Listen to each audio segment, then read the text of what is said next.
Salut!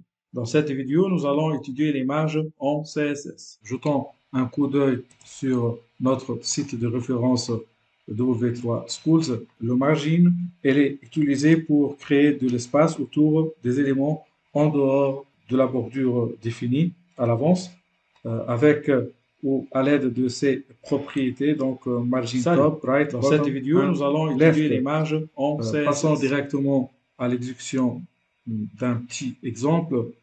On a ajouté une page HTML qui s'appelle marginpadding.html. Pratiquement, c'est la duplication de la page background.html. Et dedans, nous avons ajouté des balises sémantiques header. Donc, sémantique, si vous voulez connaître plus sur ces balises et sur les balises HTML en général, vous pouvez voir notre formation HTML pour les débutants. Donc, de la section header et section main et section footer. Et bien sûr, nous avons ajouté un petit lien menant à cette page, donc la page principale, marge et rembourrage. Voici cette page, la section header, la section main et enfin la section footer. Et on a ajouté donc ces trois classes ou ces trois éléments en CSS pour ces trois balises header, main et footer. Je vais ajouter un background color pour les sections pour mieux connaître, mieux différencier ces sections. Background color, par exemple, du yellow pour cette section et du background color aussi pour le footer. Je vais utiliser le brown. Je sauvegarde et j'actualise. Voilà. La section main, elle est en jaune, son arrière-plan. La section footer. La section header reste en noir, c'est parce qu'on a défini l'arrière-plan disons tête H, de H1 à H6 à background color à noir. Donc, je vais juste le mettre en commentaire. Je sauvegarde et j'actualise. Voilà. Maintenant, commençons le margin ou la marge. Tout d'abord, il faut rappeler que le browser ou navigateur ajoute par défaut de la marge. Ça veut dire, donc, si on inspecte cette page à travers ce menu, inspecter, et si on choisit la balise body, donc vous remarquez qu'il y a un margin de 8 pixels dans les quatre côtés. Donc, on doit forcer le browser à utiliser un 0 pixel dans tous les sens. Donc, à partir de cette margin à 0 pixel. Je sauvegarde et j'actualise. Voilà. Voilà, le body. Maintenant, il est à 0 pixel. Juste, je vais éliminer cela. Voilà, il est à 0 pixel. Il n'y a plus de marge dans les quatre côtés. Maintenant, je vais ajouter du margin pour la section header. Margin, par exemple, égal à 15 pixels. Je sauvegarde, j'actualise. Voilà, un ajout d'une marge de 15 pixels du haut, du côté droite, du bas et du gauche.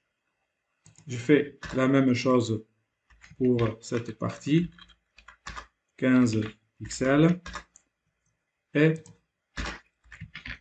de même pour la partie photo, je sauvegarde, j'actualise. Voilà la différence. Même si j'inspecte, voilà, pour le body, il est à 0 pixels. Pour l'élément qui est header, voilà, 15 pixels ajoutés, alors que pour le main, voilà, il y a de 15 pixels. Et je vais terminer avec le footer du 15 aussi. Maintenant, si je veux personnaliser encore, disons, je vais laisser tomber l'espace ou la marge entre la section header et la section main. C'est pour cela, je vais, par exemple, donc je vais personnaliser du bottom, voilà, à 0 pixel. Donc, j'ai spécifié que le margin bottom à 0 pixel. Et la partie margin top du header à 0 pixel. Je sauvegarde et j'actualise. Et voilà. Donc, les deux sections se rapprochent. Il n'y a plus du marge entre eux. Maintenant, je vais expliquer le shorthand ou l'autre format d'écriture du margin. Par exemple, je vais mettre là en commentaire et je vais utiliser ou je vais juste donner les 4 valeurs dans une seule ligne. Et ben, c'est dans le sens de l'aiguille d'une montre, ça veut dire du top, du haut, de droite, du bas et de gauche. Pour le bottom, c'est 0 pixel, donc c'est le top, après c'est le right, c'est le bottom et le left. Voilà, je sauvegarde. Du même, je vais commenter cette ligne et je vais juste spécifier.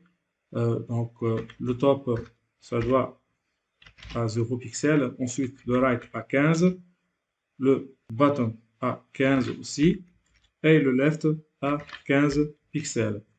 Je sauvegarde et j'actualise. Vous remarquez que rien ne change, rien ne se passe. D'ailleurs, nous avons les mêmes margines, par exemple, pour cette balise head. Voilà, pour le head maintenant, pour le header plutôt, voilà, on a 15 du haut, du right, du left et 0 en bas. Alors que pour la section main, on a du top à 0 pixel et le reste à 15 pixels. Voilà, on a terminé le margin. On va parler du rembourrage dans la vidéo suivante.